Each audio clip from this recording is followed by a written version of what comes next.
Mais os resultados deste último estudo da Afrosondagem. Tenho comigo no estúdio o José Semedo, da Afrosondagem, e também o analista José António dos Reis.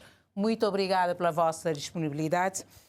Começaria por si, José Semedo. Como é que se estrutura este inquérito? Como é que se define o timing, os temas e a periodicidade da sua realização? Boa noite a todos os telespectadores. Esse é o 10º estudo da rede Afrobarómetro sobre a qualidade da democracia e da governação em Cabo Verde. Nós realizamos estudos a cada 2 anos. Já estamos a realizar este estudo em Cabo Verde desde 2002. Fizemos 2002, 5, 8, 11, 14, 17, 19, 22 e 24. O que nós procuramos em relação aos temas são temas que mantêm tanto ao longo do tempo, porque são temas que fazem parte do dia a dia, seja no âmbito social, seja no âmbito económico, seja no âmbito político. Então há questões que permanecem. Por exemplo, quando nós avaliamos o funcionamento da democracia, o compromisso com a democracia, quando nós avaliamos a corrupção, avaliamos o desempenho das instituições, a confiança nas instituições, são temas recorrentes. Igualmente, no que diz respeito ao desempenho económico, a avaliação do desempenho económico do governo, também são temas recorrentes. Mas, dependendo do momento político e social que se vive no país, nós também temos questões específicas do país. Por exemplo, para este ano, nós trazemos para o nosso questionário e colocamos aos cabo-verdianos uma questão extremamente importante que tem a ver com a relação institucional entre o Presidente da República e o Primeiro-Ministro, que não tem sido nada bom. Então, por isso, trouxemos esses temas. Mas também há um outro aspecto interessante, porque nós estamos dentro de um contexto do continente africano. Quando nós falamos da Afrobarómetro, portanto, é um estudo que avalia a democracia e a governação, neste momento, em 42 países. Portanto, nós estamos aqui num contexto e nós comparamos os dados de Cabo Verde com os outros países africanos, assim também como podemos comparar com países europeus, ou americanos ou do continente asiático. Agora, o timing não é definido internamente. A única questão que nós colocamos em relação ao timing é um distanciamento em relação às eleições que são realizadas nos países. Ou fazemos a recolha, no máximo, até 3 meses antes de uma eleição, seja ela a nível local, seja eleição legislativa ou presidencial, ou então também 3 meses após a realização das eleições. Para Cabo Verde, não condicionar os resultados. Exatamente, para não influenciar.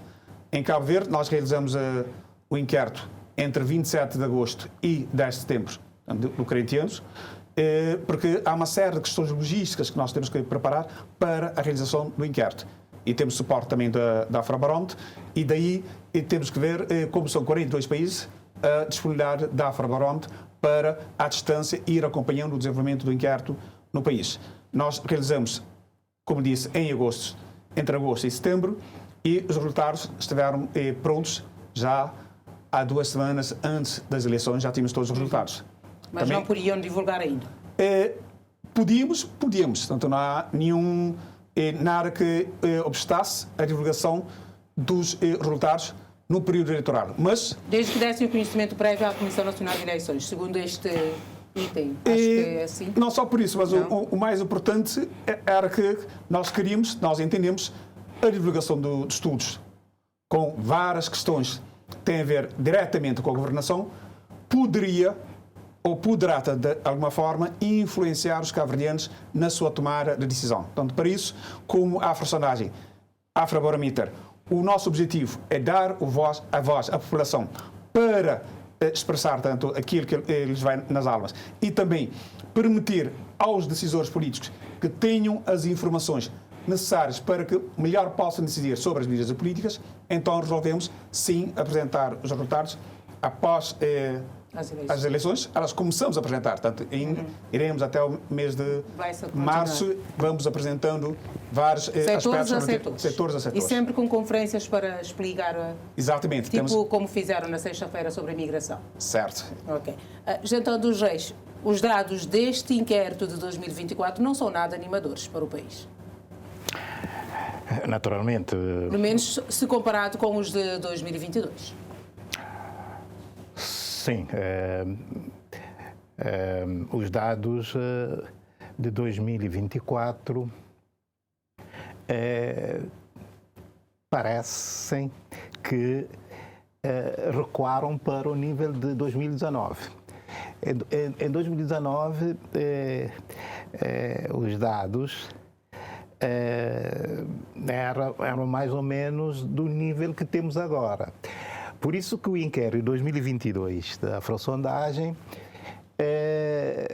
dava, por assim dizer, sinais de melhoria, não é? Portanto, quer em relação à crença na democracia, no sistema de governo, inclusive na confiança em relação às instituições. Quer Primeiro-Ministro, quer Presidente da República, quer outras instituições, tiveram uma subida extraordinária de 2019 Mas há uma certa incongruência nesses números, porque em 2022 estávamos a sair da pandemia de Covid-19. Será que este nível de confiança era resultado de como o governo e o país enfrentou a crise? Na avaliação dos cabo-verdianos? Tudo que eu possa dizer será um pouco especulativo, não é?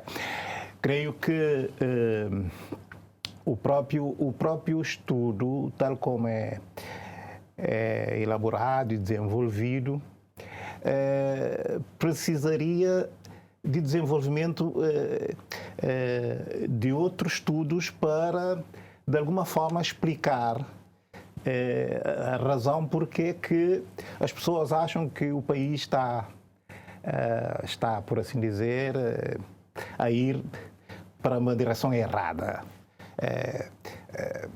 É preciso perceber porque que as pessoas acham que o país caminha para uma direção errada. Eu não sei se esses dados existem e não foi divulgado, mas para quem tem a responsabilidade de tomar decisões, essas informações são importantes, né, para poder corrigir. Para saber onde corrigir. Exato. E creio que, nesse particular, creio que os interessados, se quiserem avançar mais, têm de solicitar estudos complementares para poderem ter elementos para melhor tomar decisões, sobretudo quando as informações e os dados são desfavoráveis, de poderem corrigir e tentar acertar, vai lá, com as expectativas e as motivações das pessoas. A metodologia utilizada pela Afrosondagem não permite este aprofundamento nas questões? Ou as respostas ficam em carteira, por assim dizer? Por acaso, o estudo da Afrosondagem Afrobarometer, ela é bastante complexa. Nós temos cerca de 100 questões. E como eu disse, são vários temas e nós não podemos apresentar todos os temas ao mesmo tempo. Não temos condições de dissecar.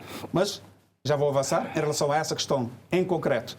Quando nós perguntamos aos cabo-verdianos se eles consideram que o país está na direção certa ou na direção errada, 2 em cada 3 cabo-verdianos, ou seja, 65% consideram que o país está na direção errada. Uhum. Mas perguntam porquê? A questão é porquê que acham que o país está na direção errada? Temos essas questões. Ou fica-se na primeira resposta? Não, vamos muito mais além, mas são questões económicas que nós não iremos tratar neste momento, vamos deixar já para o próximo mês. Nós avaliamos, do ponto de vista dos cabo-verdianos, a questão económica, do ponto de vista do país de uma forma geral, mas também do seu ponto de vista pessoal, a sua condição económica. Então, estes resultados que apresentaram na semana passada é o resumo dos resultados? Não, nós apresentamos apenas 4 temas. Nós apresentamos a questão da confiança nas instituições e o desempenho das instituições. Nós apresentamos a questão da corrupção, apresentamos a questão da avaliação do governo, porque consideramos que ser um tema extremamente importante e interessante. Apresentamos a questão da avaliação do governo, assim como apresentamos, porque nessa semana nós comemoramos no dia 18 o Dia Mundial das Migrações, nós quisemos trazer para o debate também a questão da migração. Mas os demais temas serão apresentados mais à frente.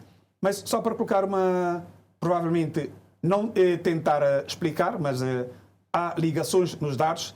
Quando nós falamos da questão da confiança nas instituições, a confiança baixou e parece tanto que é uma questão que está no ar, no vazio, a confiança baixou. E não tem ligação com outras questões? Tem.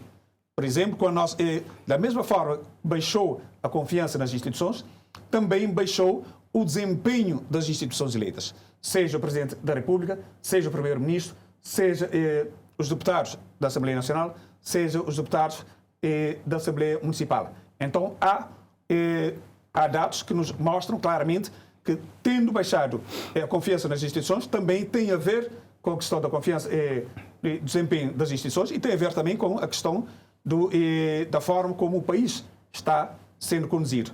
É claro, também quando nós analisamos os dados de 2022, temos que levar em consideração que 2022 é um ano atípico, logo após a crise da Covid-19, mas também pelo fato de termos tido um desempenho bastante aceitável no combate à pandemia da Covid-19. Aí houve claramente uma cooperação entre todas as instituições da República. É por isso também que elas foram avaliadas positivamente. Hoje, provavelmente, também há questões a serem analisadas, particularmente a relação tensa entre o Presidente da República e o Primeiro-Ministro, também é uma questão que não é avaliada de forma positiva pelos cabo-verdianos. Tanto é, se reparar, no inquérito, quando nós perguntamos aos cabo-verdianos quem eles consideram, tanto que é responsável por essa relação tensa institucional entre a Presidência da República e o Primeiro-Ministro, metade dos cabo-verdianos, 46%, consideram que ambos são responsáveis. Então, mas a maioria deu culpa ao governo, ao Primeiro-Ministro. Não, 46%, a metade dos cabo-verdianos culpabilizam seja o Presidente da República, seja o Primeiro-Ministro. Na mesma proporção. Na mesma proporção. Também, é verdade, 26% consideram que o Primeiro-Ministro é o principal responsável por esta relação tensa entre a Presidência da República e o Governo, o Primeiro-Ministro. E 16% consideram que a responsabilidade é exclusiva do Presidente da República. São esses os dados que nós temos. Isto quer dizer que os cabo-verdianos estão atentos ao que se passa no país e podemos fazer algum correlacionamento entre estes resultados que saíram agora com os resultados eleitorais das autárquicas, José António? Não é possível. Não. Uma vez que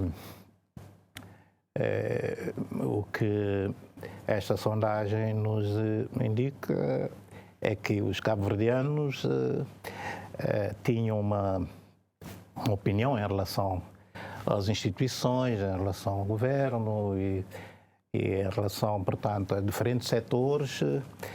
Naquele período tinham uma opinião favorável ou desfavorável quando foram inquiridos. O que aconteceu no dia 1 de dezembro, em termos de expressão de voto, é algo que terá a ver com motivações diversas.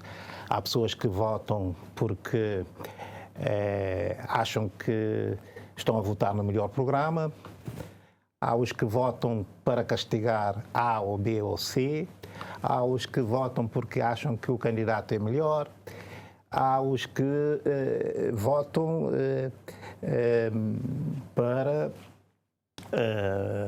enfim,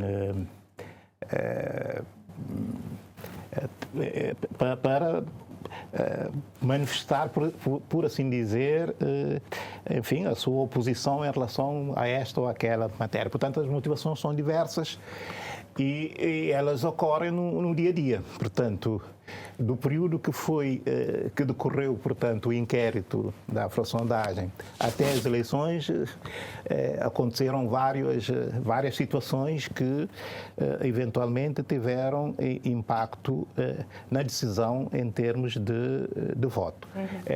Podemos verificar há bocado na peça aqui do telejornal a insatisfação das pessoas em relação aos transportes. Portanto, é um dos elementos que podem contribuir para que uma pessoa decida nesta ou naquela direção o seu sentido de voto.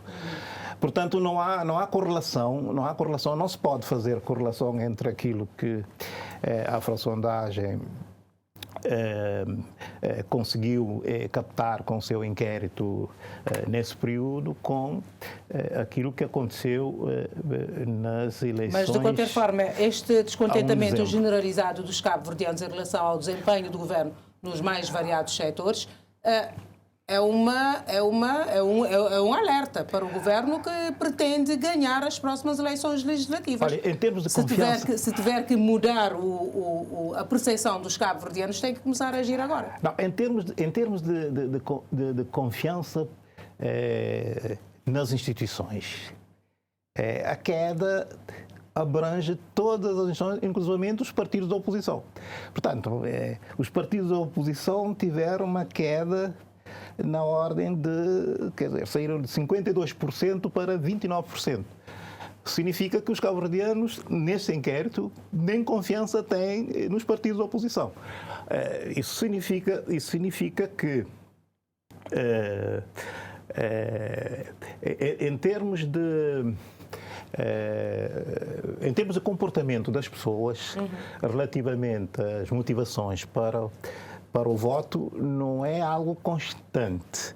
Portanto, flutua, altera-se consoante, enfim, as dinâmicas sociais que ocorrem, e pode-se ter um mau resultado nas autárquicas e ter um bom resultado nas legislativas. Portanto, aliás, em Cabo Verde, em termos da análise histórica das eleições, revelam-nos exatamente isso, de que o facto de um partido ganhar as autárquicas não significa que vai ganhar as legislativas, bem pelo contrário. O histórico aponta no sentido contrário. Uma situação preocupante é a questão da imigração, que a Afrosondagem apresentou na última sexta-feira, que indica que mais de 60% dos jovens cabo-verdianos, dos 18 aos 35 anos, pretendem migrar. Como é que encara esta situação para o país e todas as consequências daí advenientes se esta pretensão vier a concretizar-se? Se me permitir, tanto antes de entrar diretamente nessa questão, tanto a questão que colocou também ao colega José António dos Reis, relativamente a essa correlação entre os resultados das eleições autárquicas e a questão aqui, as questões colocadas aqui no inquérito da Afrosondagem Afrobarométer, se existe alguma relação. Não existe diretamente com este estudo, mas se analisarmos, portanto, quem tem essas informações, e nós, por acaso, nós temos também, porque já há vários anos que nós estamos a realizar tanto estudos a nível de cada um dos municípios. Há aspectos que são recorrentes, há aspectos que são, devido, como disse bem tanto o José António dos Reis, a dinâmica social vão surgindo, mas há aspectos que são recorrentes. Um deles tem a ver, por exemplo, com a questão do desemprego, que é o principal problema do país, afeta as pessoas, particularmente os jovens, em todos os municípios do país. Há um outro aspecto também extremamente importante e preocupante para os cidadãos, tem a ver com a questão da criminalidade e da insegurança. Também é uma questão recorrente em todos os municípios do país. E há um outro aspecto extremamente interessante, tem a ver com a questão do acesso à saúde. Tem deteriorado ao longo dos tempos. E os indicadores não apenas dos dados aqui da Afrosondagem Afrobarométer relativamente a 2024, mas se analisarmos, portanto, ao longo dos últimos 10 anos, a questão da saúde aparece. Há 15 anos, a saúde era praticamente considerada como o 7º, 8º problema mais importante do país. E nos últimos estudos, portanto, nos últimos 6, 7 anos, a saúde tem estado na 3ª e na 2ª posição. Ou seja, vem ganhando mais preponderância como sendo um principal problema do país. E ao analisarmos os dados, há vários dados, inclusive dados Afrosondagem tem dados relativamente às autárquicas e nas várias sondagens que foram realizadas, a questão de saúde aparece juntamente com a questão do desemprego como o principal problema em cada um dos municípios. É claro, é a verdade também que os municípios, os autarcas, não são responsáveis pela questão da saúde.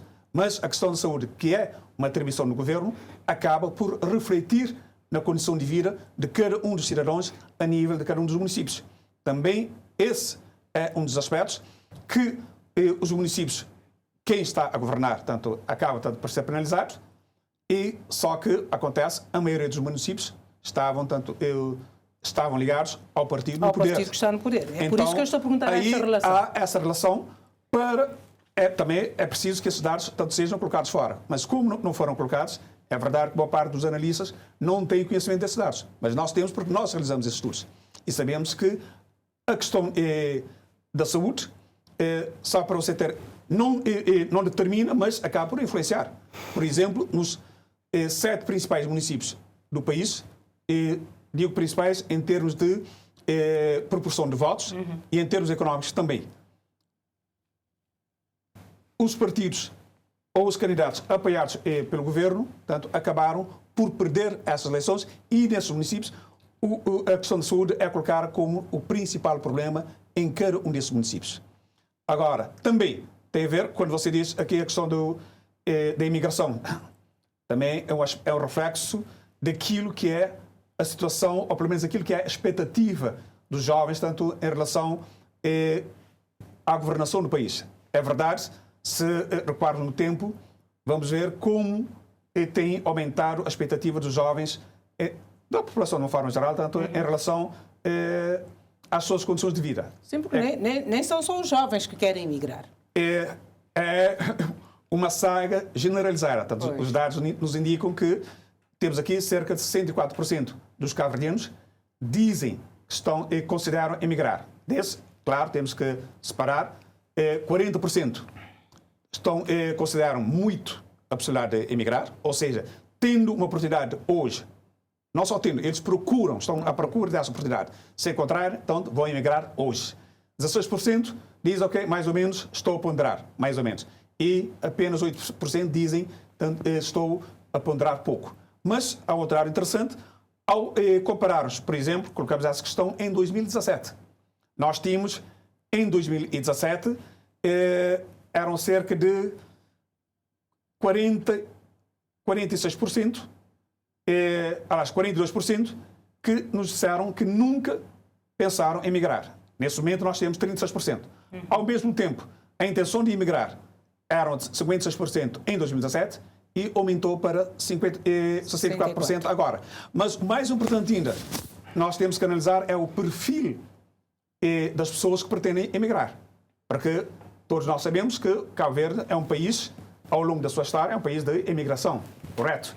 Mas também sabemos que a maior parte das pessoas que emigravam eram pessoas com baixo nível de rendimento e pessoas, na sua maioria, com baixo nível escolar.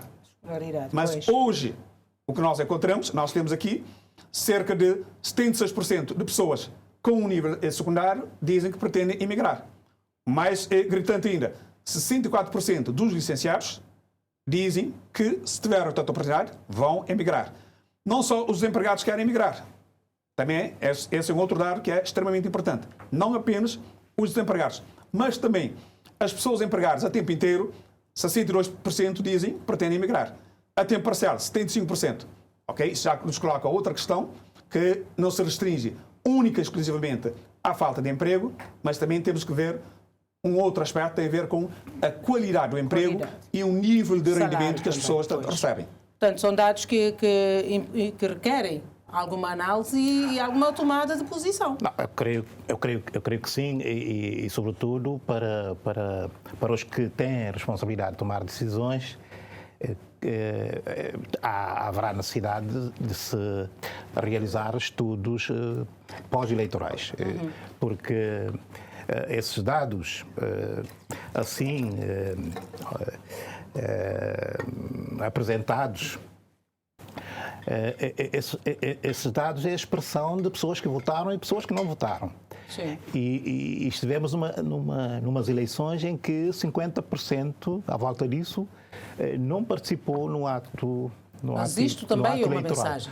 Não, o que eu estou a dizer é, em relação ao estudo anterior às eleições, em que participam pessoas que depois não votam, não é? isso não consegue traduzir em termos práticos entre aquilo que se disse no inquérito anterior às eleições e os resultados eleitorais. É isso que eu estou a chamar a atenção e, sobretudo, tendo em consideração que 50% dos cabo-verdianos não participaram no ato eleitoral do dia 1 de dezembro. Agora, eu penso que os decisores, aqueles que têm a responsabilidade de não só ter esses dados em consideração, mas sobretudo também os dados que resultaram das eleições, de realizarem estudos pós-eleitorais para permitir saber as motivações de voto. O que é que esteve na base da escolha do eleitorado para um lado ou para o outro, não é? E quer em matérias, portanto, de opções de natureza pessoal, quer em termos de avaliação de desempenho económico e social.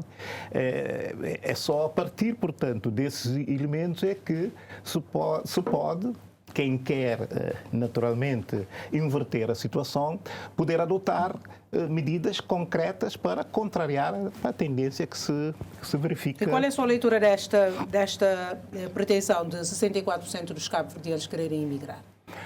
Olha, sobretudo os jovens. Eu penso que isso está no imaginário dos cabo-verdianos. Os cabo-verdianos sempre tiveram essa propensão para emigrar. E isso vem dos tempos, não é? Mas será que devemos normalizar esta situação atual dos jovens a quererem emigrar a todo custo? Entre o desejo e expectativa de emigrar e emigrar, há uma distância, não é? Portanto, as pessoas têm aquela expectativa de querer melhorar a sua condição de vida e ver na imigração como uma saída. Mas nem sempre isso se concretiza em termos de realização prática. Por isso é que eu disse, isso faz parte do nosso imaginário, quer dizer, até pela característica de sermos ilhéus. Estamos, portanto, como que confinados a um espaço e há aquela tentativa para invasão, para sair, etc. Mas creio que para combater essas eventual tendência, não é, para a imigração, a adoção de medidas, de políticas ativas, né?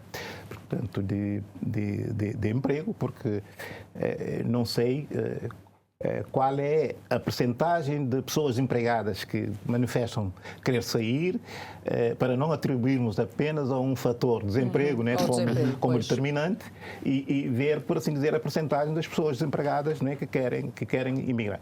E em função, portanto, dos diversos fatores que pesam, portanto, no pensar das pessoas, o governo poderá adotar medidas no sentido de investir mais nesse ou naquele aspecto para reter, portanto, os cabo-verdianos em Cabo Verde, até porque nenhum país consegue desenvolver-se sem ter os recursos humanos necessários, e de acordo com os dados, esse efeito. Muitos cabo-verdianos querem sair, mas o país não é receptivo com quem vem.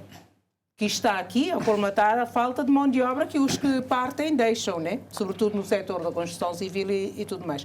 José Semedo, quando é que vai apresentar o próximo resultado e que setores ainda estão por apresentar? Temos o tempo muito limitado, não podemos alongar muito na jornada. Só para falar um pouquinho da questão que colocou IEP, tem a ver com a imigração. Nós somos um país de imigração, mas também nós nos últimos anos recebemos imigrantes. E, em princípio, esperava-se ou espera-se que os cabo-verdianos sejam mais receptivos aos imigrantes. Mas os dados do estudo mostram claramente que nós não somos assim tão receptivos aos imigrantes. Perguntamos aos cabo-verdianos se consideram a admissão de estrangeiros em busca de emprego. Se querem o mesmo número ou maior número de imigrantes podem vir ou menos pessoas. Temos aqui, os resultados não deixam margem para dúvida. 34% dizem que devemos ter menos imigrantes, ao qual se acresce 28% dizem que nós devemos ter o mesmo número de imigrantes. E somente 25% considera que podemos ter mais imigrantes. E ainda há uma percentagem mais radical, 9%, que diz que considera que Cabo Verde não deve receber nenhum imigrante. É uma questão, tanto, a ser avaliada, ao mesmo tempo que 65% dos cabo-verdianos consideram que economicamente há um impacto positivo dos imigrantes no país. Falando nos próximos resultados, nós pretendemos, provavelmente no dia 17, estamos a programar 17 de janeiro, tendo em atenção, tanto que é a Semana da República, temos 3 de janeiro, tanto o Dia da Democracia e Liberdade, nós comemoramos, e comemoramos também dia 20 de janeiro, Dia dos Heróis Nacionais. Nós vamos trazer, tanto, mais questões relativas ao compromisso dos cabo-verdianos com a democracia, à satisfação com a democracia e as questões económicas. Daí também a questão que colocou do país está na direção certa ou errar, qual é o nível de satisfação com a democracia, são questões também que preocupam. E iremos ter também um tema exclusivo sobre o acesso à saúde, iremos ter um outro tema exclusivo sobre o acesso à justiça, as questões da morosidade da justiça, e também temos uma questão relativa às mudanças climáticas. Então temos mais 4 temas que iremos explorar entre os meses de janeiro e março de 2025. Ok. Muito obrigada aos dois pela vossa disponibilidade aqui neste Jornal de Domingo.